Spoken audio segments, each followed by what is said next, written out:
So first, Jesus' own good news. What is news exactly? Many people, including many Christians, assume that Jesus came to give advice, to tell people how to live, how to go to heaven, how to pray, how to establish a personal relationship with God. Some people talk as if Jesus came to found a new religion. Now, there are grains of truth in all that, but they all miss the central point, the news itself. There's all the difference in the world between news and advice. The point about news is that something is happening as a result of which everything's now going to be different. The baby has been born safely. Good news. The surgery has been successful. Wonderful news. The student has won the scholarship. A whole new world is opening up.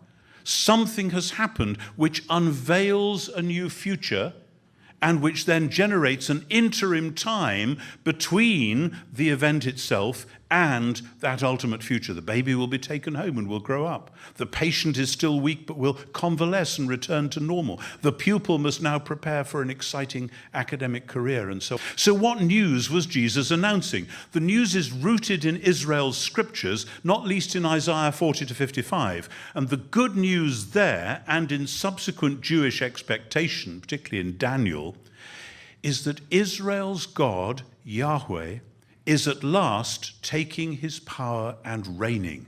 God is becoming king. The Psalms speak of this. Heaven and earth rejoice because Yahweh is claiming his throne, reigning over the nations, doing justice and mercy. It is crystal clear in Isaiah 52. God will overthrow the pagans and rescue his people. He will return to Jerusalem in person and in power to fill the temple with his glory. This is then filled out in Daniel in large-scale expansions of Psalm 2. The nations will rage, but Israel's God will take charge and will install his appointed son as the world's rightful Lord, and through him he will call the nations to account.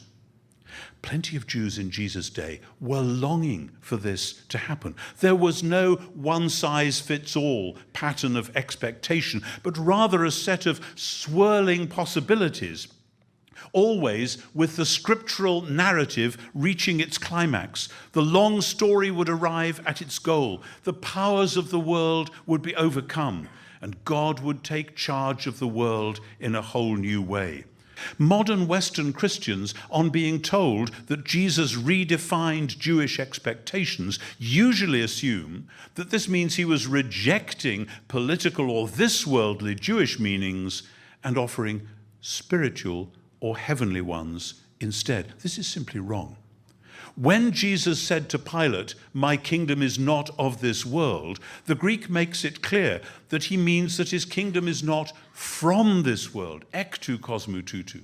The kingdom has its origin elsewhere, but its destination is precisely for this world.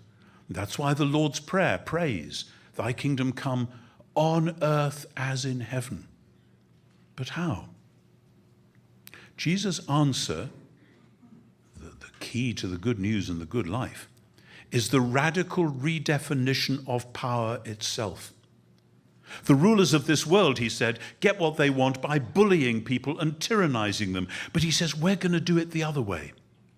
Because the Son of Man didn't come to be served, but to serve and to give his life as a ransom for many.